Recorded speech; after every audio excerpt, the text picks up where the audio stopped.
Hello everyone and welcome back to Refugee Solidarity Week. It's already our 5th day in, and today, just like every other day, we have an exciting program waiting for you. Today we will again have a range of fantastic interviews and exhibition videos prepared specially for you. Now we have an interview with the founder, Lord Roberts, and director, Mark Lavender of Action for Humanity. Please don't forget to like, subscribe and share your views in the comment section. Enjoy.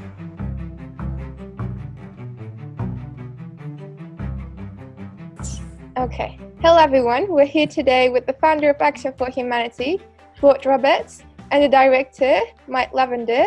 We're going to talk about Action for Humanity. Hello, thank you for accepting our invitation. It's a pleasure to have you both on here. First, can I ask you both to introduce yourself, please? Starting with whoever wants to. Mark? Okay. The new MP for Allen and Deeside, but he refuses. Yes. Good constituency. No, Mark, yeah, shall I say something first? Yeah. Grows out of, I think, my own concern for refugees and asylum seekers over many, many years. And so we formed more or less, it's an advocacy group as well, but in a different way, because Mark especially is wonderful with dealing with individuals and those who have problems and status problems. We have had many people, of course, and we formed the choir, the Citizens of the World Choir, and that is a portal through which many people come with their problems and so on. But we one day, a couple of months ago, we had 20 visa applications in one day, didn't we? 20 people had in one day.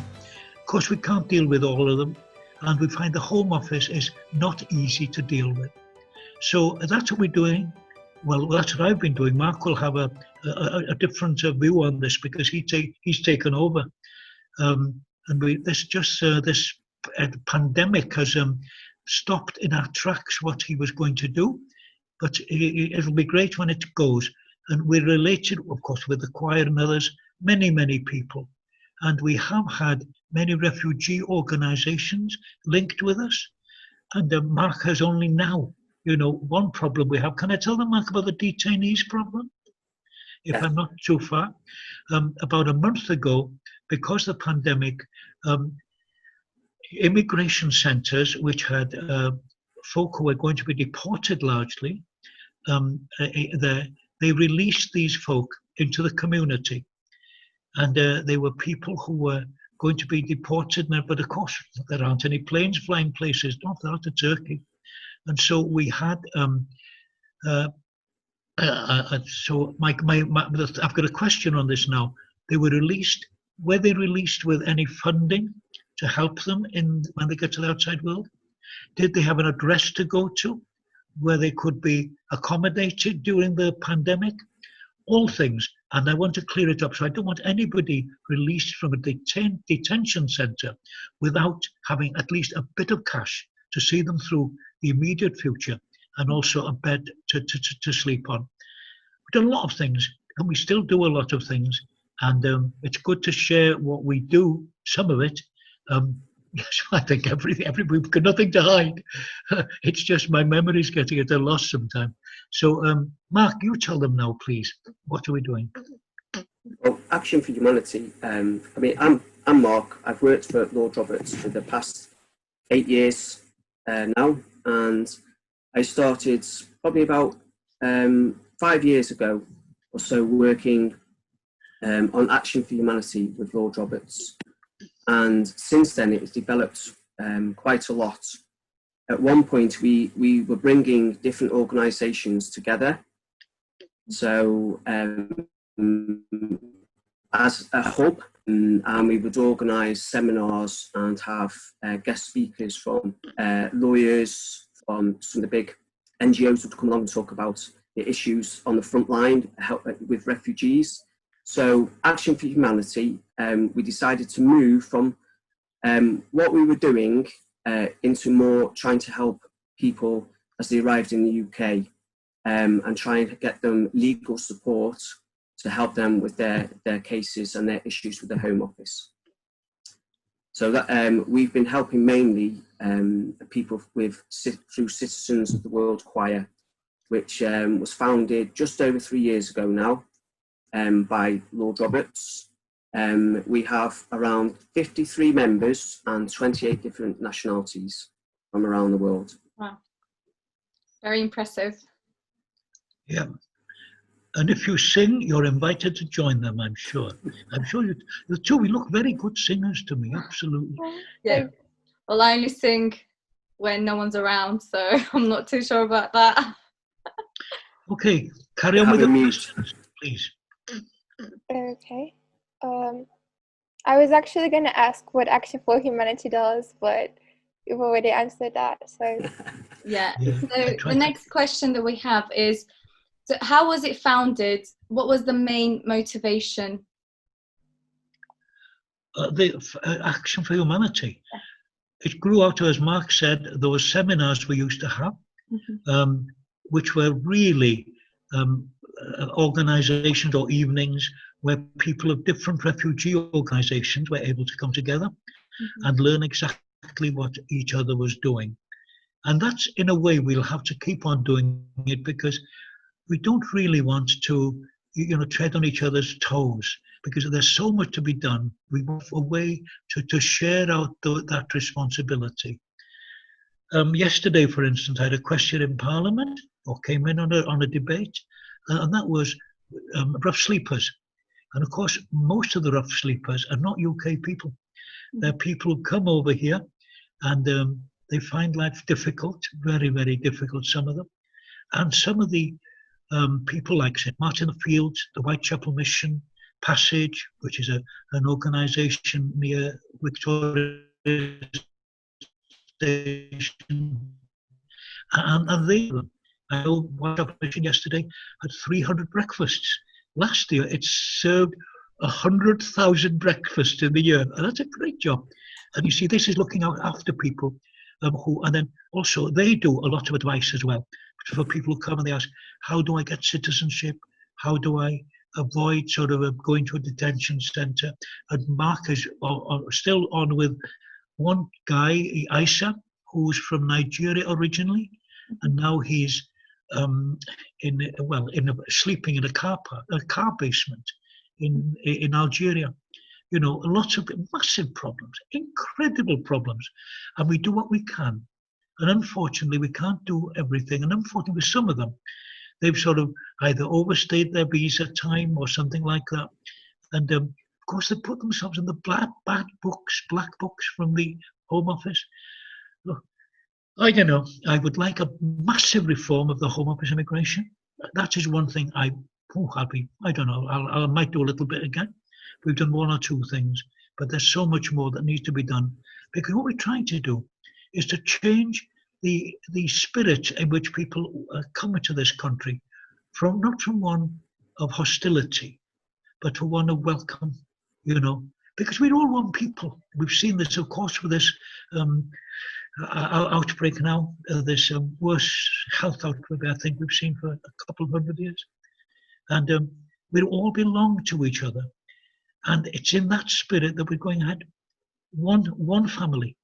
And as I've said a number of times, I don't agree with the Brexit, because we need Europe, for instance. When we have people who need insulin, they are diabetic. Where's the insulin coming from? 98% come from Denmark and Germany. That is a massive problem, or it could be a massive problem, unless we keep relationships alive. I've said enough. We just, if there's a need, we try to meet it. And I couldn't have asked for a better helper than Mark. He does more than I do. He does now, because I'm at least 27, I think, was last birthday.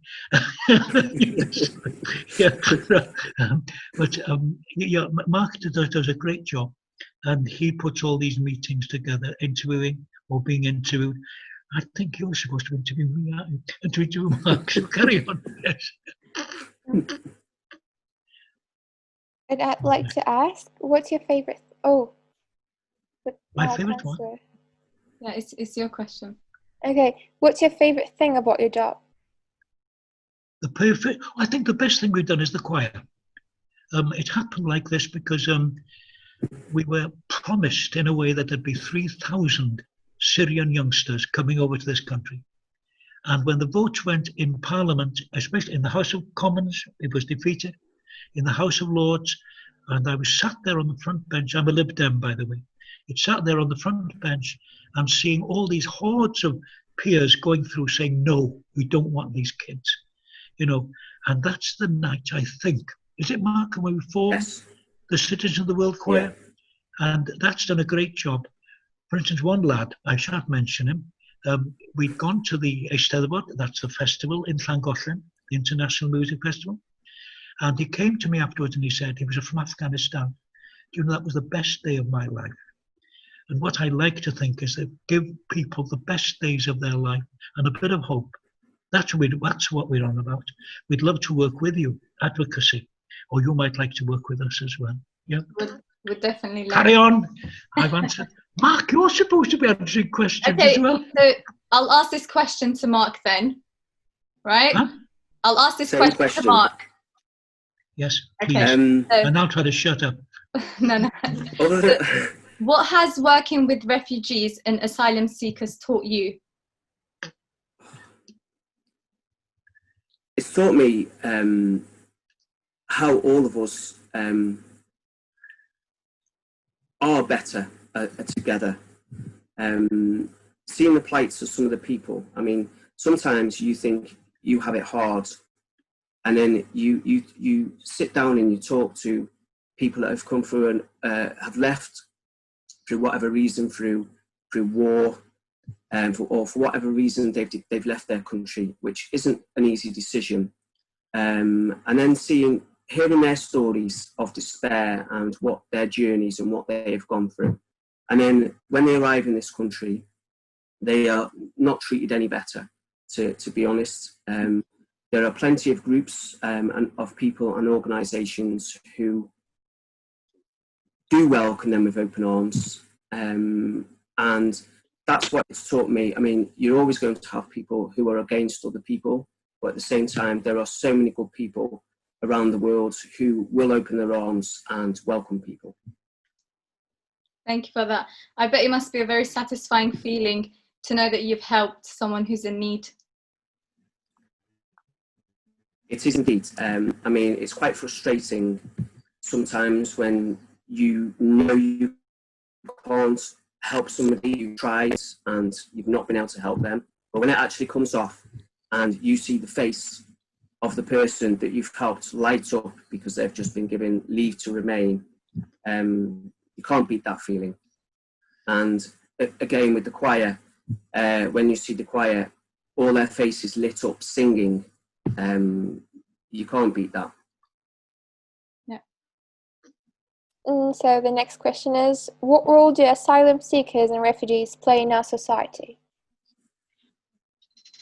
Is that yours? Yeah. Robert, you. Oh, well, you see, I'm from Wales, and I go to London, and I'm a refugee in a way, an asylum seeker in London, and we're all a mixture. You know, everybody has something to contribute.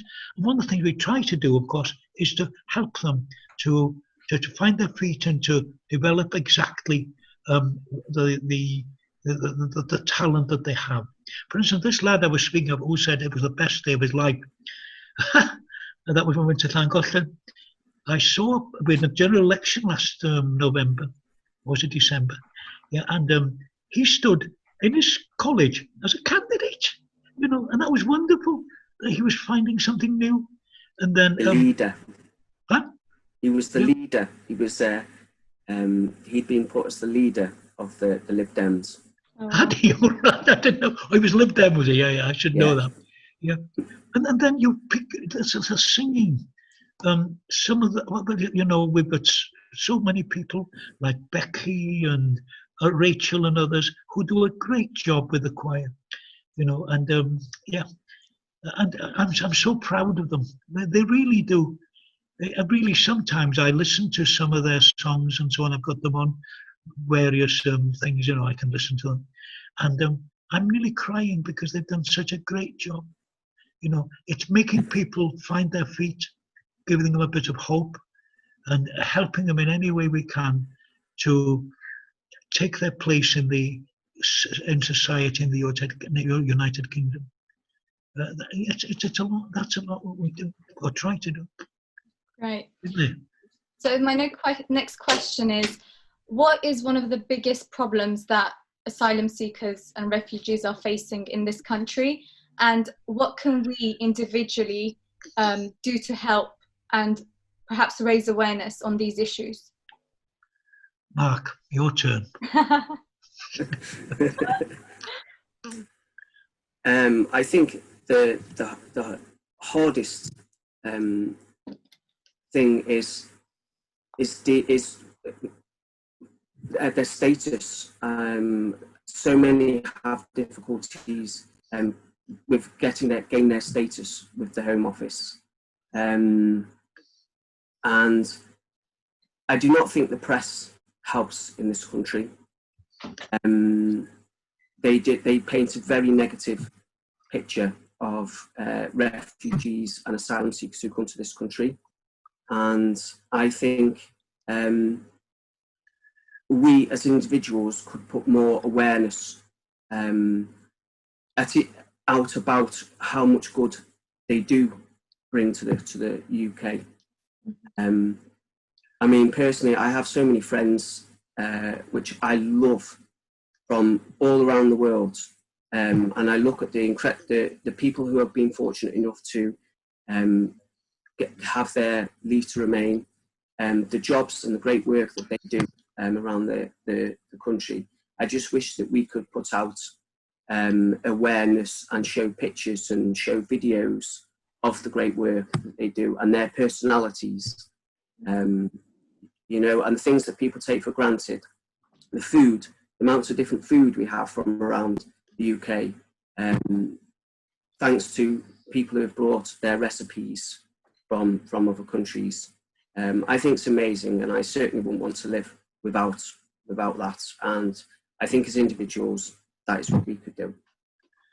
Can I just add to that? Try to stop me. You know, in the House of Lords, we've got staff there from over 20 countries.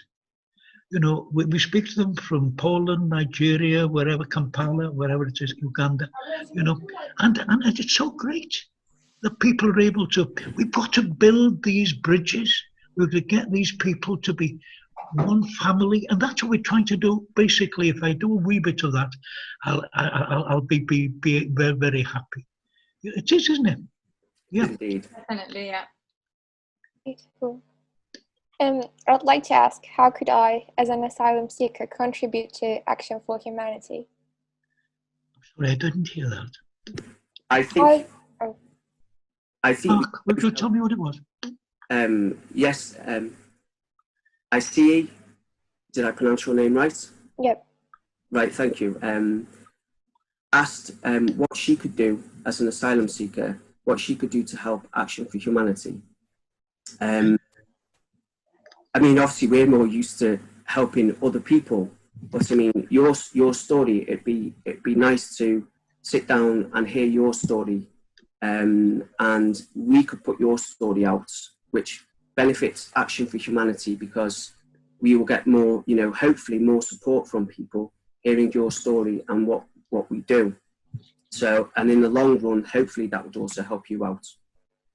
But we are more than happy to work and have you work alongside us. Thank you. I think Paulie yeah. is from, where's he from? Jamaica, somewhere like original family, something like that. No, he's from Africa somewhere.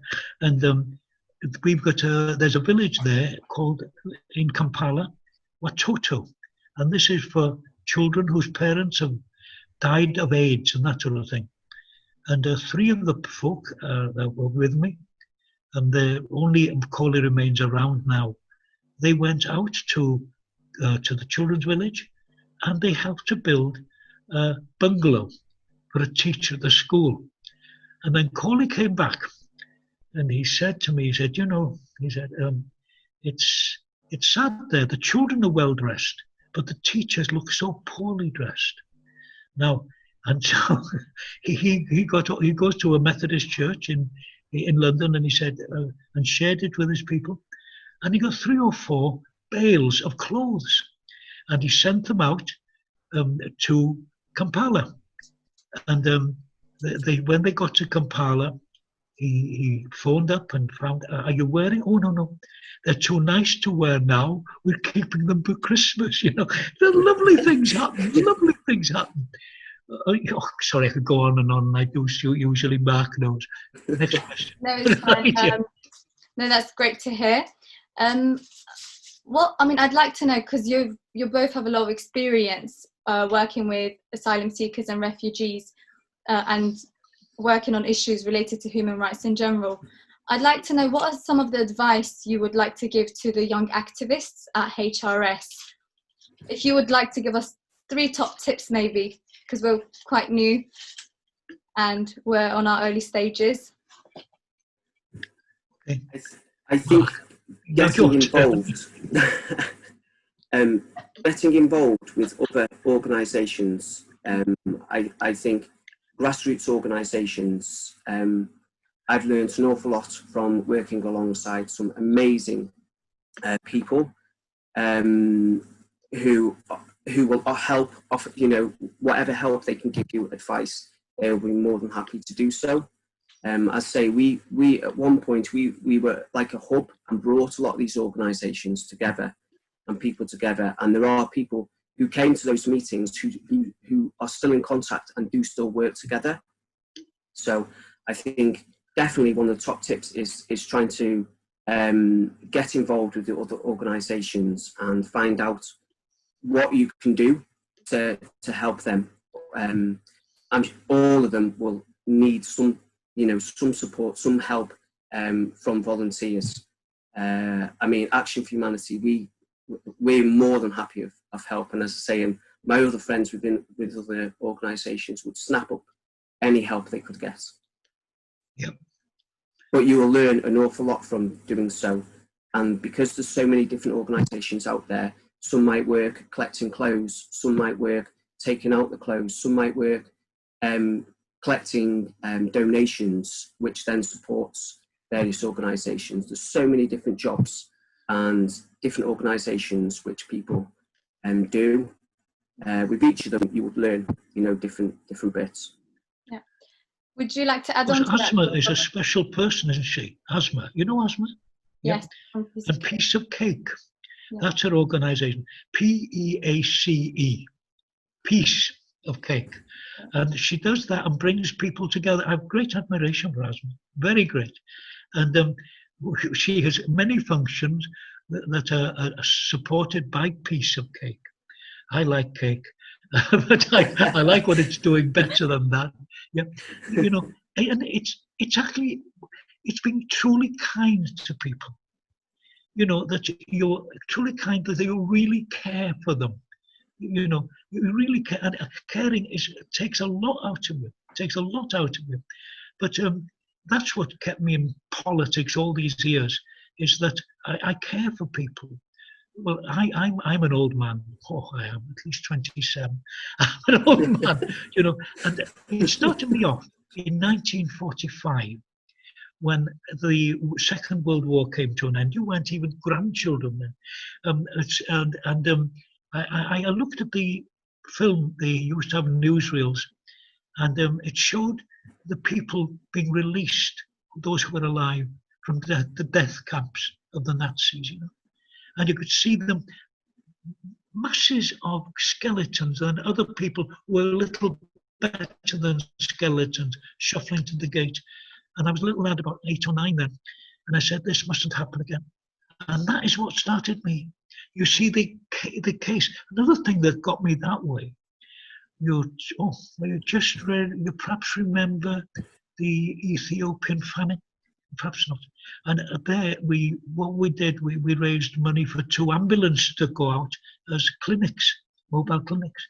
But you could see the kids with all these flies about them and the distended stomachs. And he said, this mustn't happen again. And now we're seeing what's happening in the Yemen.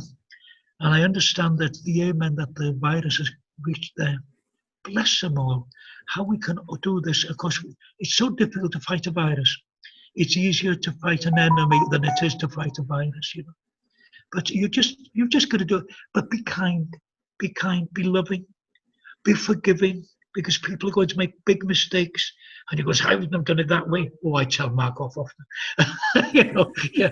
But be kind and forgiving, and show that you're genuine in what you're doing, that you're not there for any sort of personal grandeur or anything like that. There we are. I'm in the House of Lords and the Pope want to talk about this, but there we are. Yeah. Carry on. If you get any more questions. I just want to thank you for the advice you've given us, and we'll definitely take note of all of those.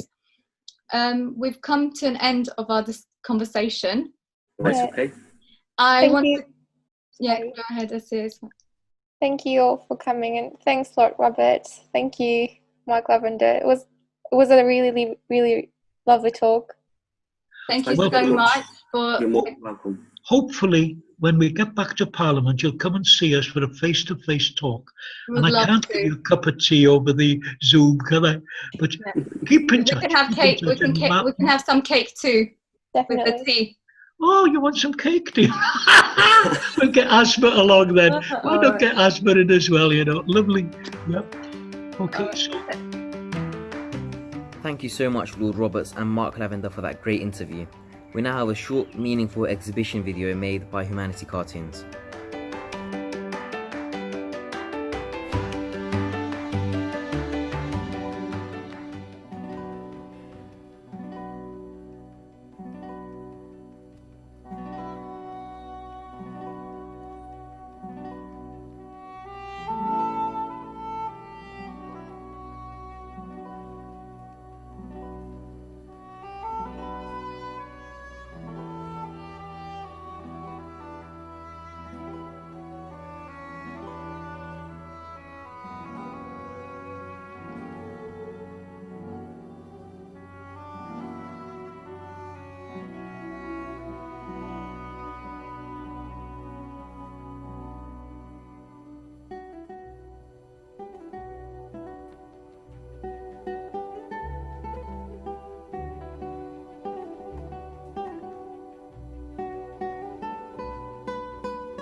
Thank you to Humanity Cartoons for allowing us to share such beautiful animations.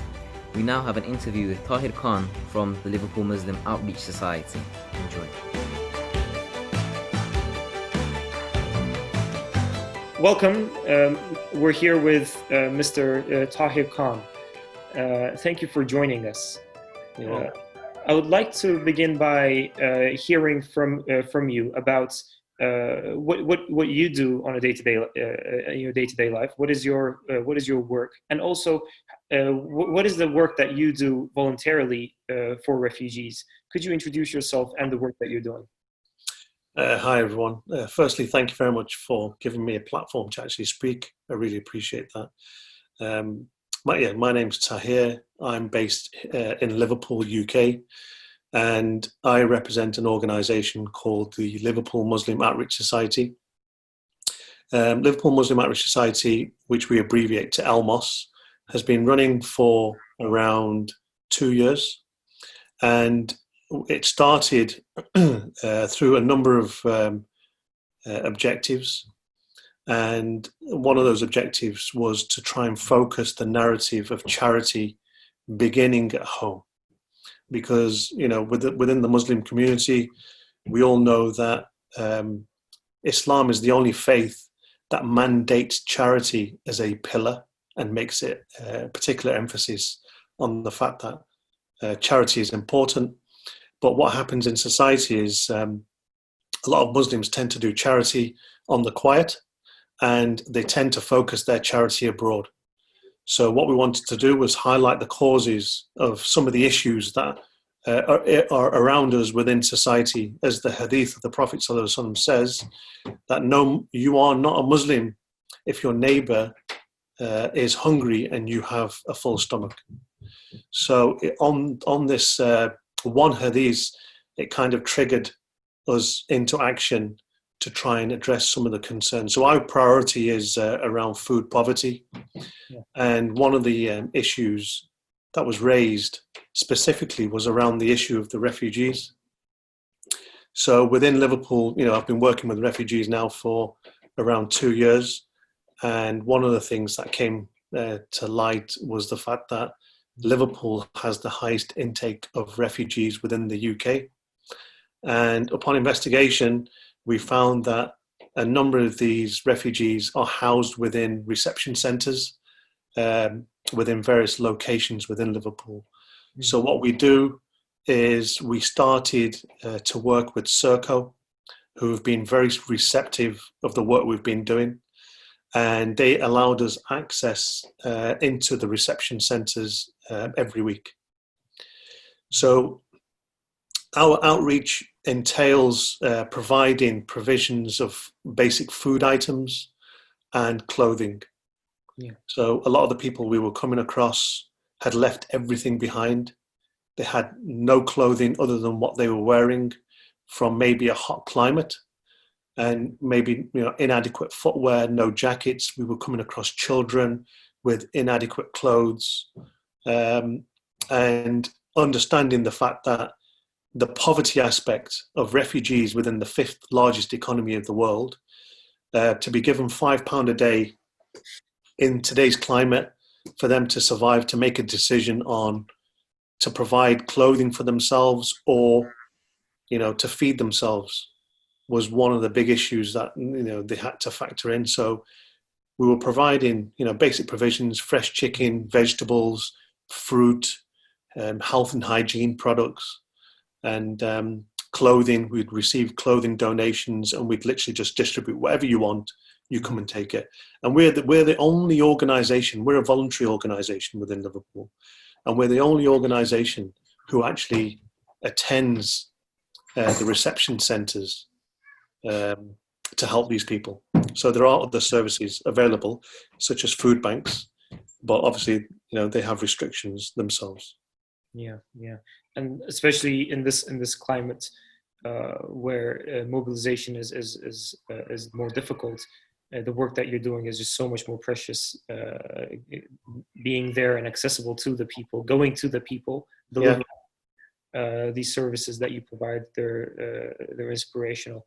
Yeah. But being in Liverpool, in perhaps the center of the epicenter of refugees in the UK, how would you describe some of the problems that exist in society with respect to refugees? How are they viewed, and what are some of the issues that you can observe?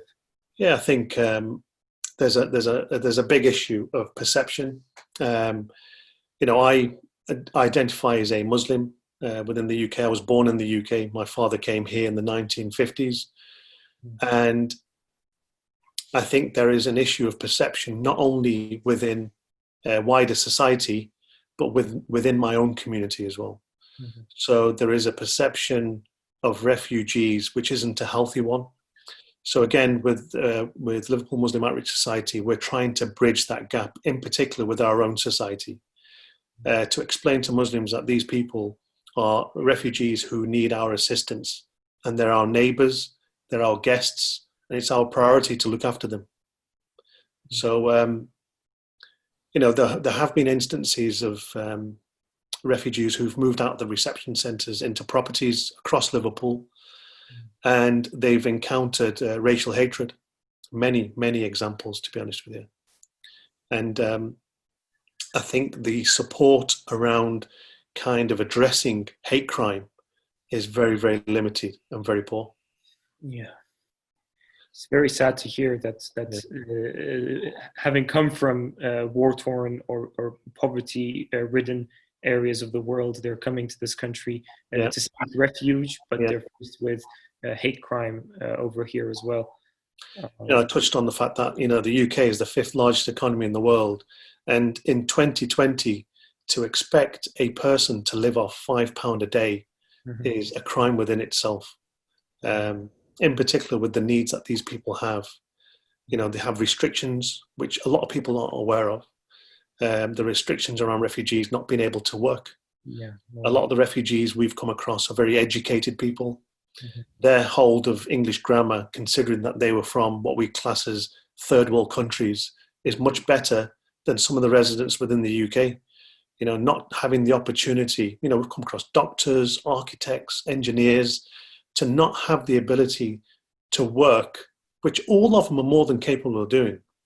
And even if they were allowed to work and resolve their responsibility of the £5 a day support, surely that £5 can go to somebody else. Yeah. So I think that as a restriction is a difficult one for a lot of people to deal with, because a lot of these people have come from wealthy backgrounds. Their lifestyles were something that we dream about in the UK, and no one would leave that environment, that lifestyle, to come and live in an alien country on a pittance of £5 a day. It's just, you'd never do it. Exactly, and a lot needs to be done, therefore, to really tackle the perception, as you've mentioned, around refugees, to see them as human, as having needs, as having come through difficult circumstances. Definitely. And could you describe some of the work within your work, some of the problems that you've faced with working for refugees? What were some of the constrictions that you encountered? Obviously, there's an education gap. So we're a voluntary organisation. We don't receive any funding. Everything that we provide our ethos is providing it free of charge to the end user, and to try and encourage people to be part of the cause, to again, go back to the hadith, to help people who are your neighbors, who need basic essentials, things that we take for granted, is one of the biggest issues I've encountered, to be honest. Yeah. So a lot of charity is perhaps given, but not to locals, not to local issues. Yeah, I think there was a statistic that I came across in a report to say of a figure, because measuring charity within the Muslim faculty within the UK and the quantity is a very difficult thing to do, because there are so many avenues of helping the other, and so many different means to channel that money. It's very hard to quantify how much charity is actually spent. There was one figure I saw which was around 100 million just within the month of Ramadan. We know month of Ramadan is a month where you get additional reward for spending to those who are less fortunate, and a lot of the money, media obviously portrays an image of the situation of different countries across the globe, and there are a lot of organizations who actually go out and help these people. And I think because of the financial clout of their marketing campaigns, they end up getting a large chunk of the donations from the UK, because people can harmonize with the story of a child in starvation within a country like Syria or the Middle East, anywhere across the Middle East, or even within Africa. But if I was to say that there are instances of child poverty, food poverty within the UK that we could help address, is something that's going to take time for people to actually understand. So when we first started, there were only a few volunteers. We're now up to around 100 people. Wow. So these are 100 people who have given up their spare time to come along and help with the asylum outreach that we do. We don't just stop there. So food poverty is what we focus on. And we also provide food parcels. Yeah. Food banks have a restriction of 3 visits per year. So people who are still struggling, in particular the refugees, who are refugees for a period of time, tend to exceed that limit. So we provide food packs. We provide additional outlets of food. We do a homeless feed every week within Liverpool city centre. Homelessness is an issue within the UK that needs addressing and focus. So anywhere where we find there's a need for food, and that the reward of feeding someone is great within our religion. Yes. So that's our motivation. And there are people among our viewership as well, but in society, who want to support these causes, and they want to be part of this action, but they might not know how. Yeah. So could you make any suggestions to people who want to help support refugees? I think what people do is, as a Muslim, it's our responsibility to look for opportunities to help people who are within our local society. And that is a restriction beyond religion, beyond race, beyond colour. So as a Muslim, your responsibility is upon local society as a whole. So if there are people within your town or city who need help, the Muslim's responsibility first as a priority should be to help these people. Yeah. Once the needs of these people are met, then we can start helping people abroad. Mm-hmm. But if we have people within our doorstep, there's a conception within people that there is a concept of government support within the UK. There is a concept that no one is hungry within the UK. There is a concept that the government provide benefits in the UK. So no one is without home, no one is without food. But what I'd like to draw people's attention to is we're at a point now where food banks have increased beyond the number of McDonald's. Food banks. Yeah. So that conception is completely thrown into the ocean. The fact that there are people out there, and we call them now, in the UK, we call them the working poor. These are people who are actually working and don't have enough money to be able to feed their children. So we've had instances where we were contacted through social media of people, English people within the UK, who've told us that they've not had enough money to feed their children and themselves, and they've been hungry for days so that the children can get enough food. So yeah, so much work. Food banks are on the increase. You look at the issue of homelessness. Homelessness is on the increase. And just to answer your question, in terms of your viewership, how they can help, they need to seek out organizations similar to what we're doing in Liverpool, the Liverpool Muslim Outreach Society, within your city, and literally volunteer your time. Give an hour of your time a month, I say to people. Give 1 hour. And literally then you will see, you will uncover the part of society that is beyond your bubble. People tend to live in a bubble within the UK. They have a certain class of friends and circles. You need to go beyond that and see how other people are living. And Liverpool, unfortunately, is a great city. It's a great city with fantastic people. But there are a lot of social problems within Liverpool. A lot of social problems. So I try to focus people's attention to try and help resolve some of those issues for local society. Yeah, thank you very much. And there's as you've pointed out, there's so much to do. And the work that you're doing with the Liverpool Muslim Outreach Society is inspirational. Just on an ending note, what are your hopes for the future? We did talk about some very difficult issues, but what are you looking forward to? What are your hopes for the future? So obviously, I've talked about the essence of charity for the Islamic faith. And one of the biggest issues, one of the biggest battles I see, I have children growing up in the UK.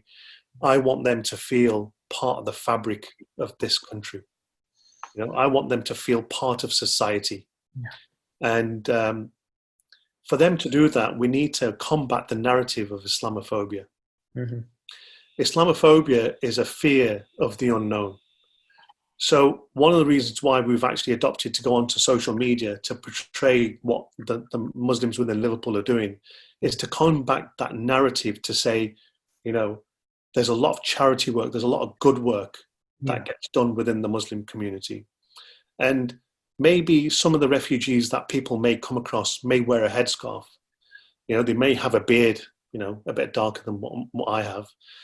But there's no reason to fear the person, because if they actually understand the concepts of Islam is different to how the negative aspect of anything. If I give you a white sheet and I put a black mark on that white sheet, your focus will always be that small black mark.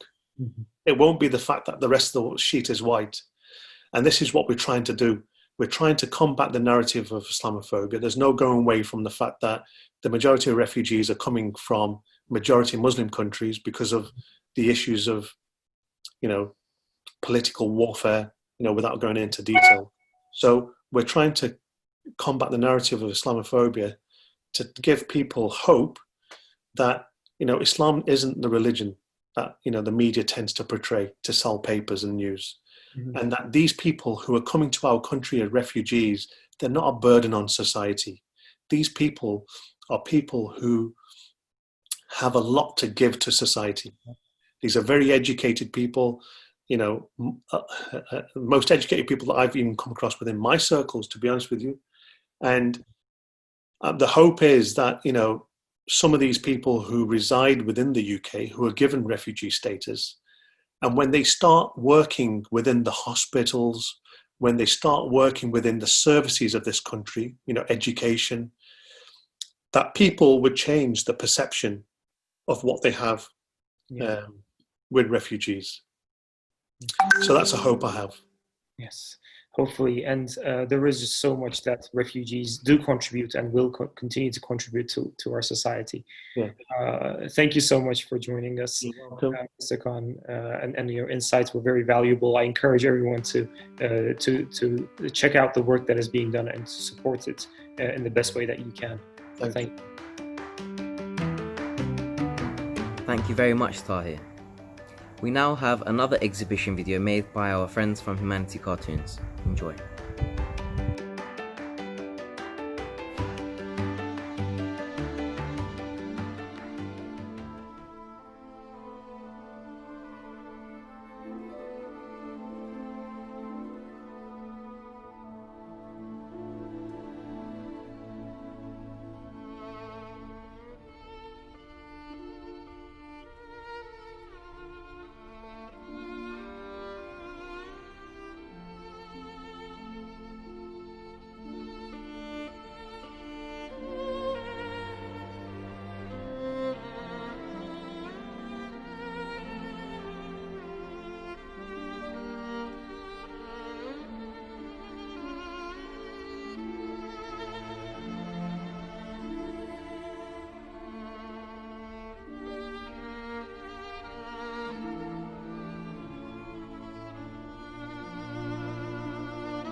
Thank you so much to Humanity Cartoons for allowing us to share so many of their fabulous projects.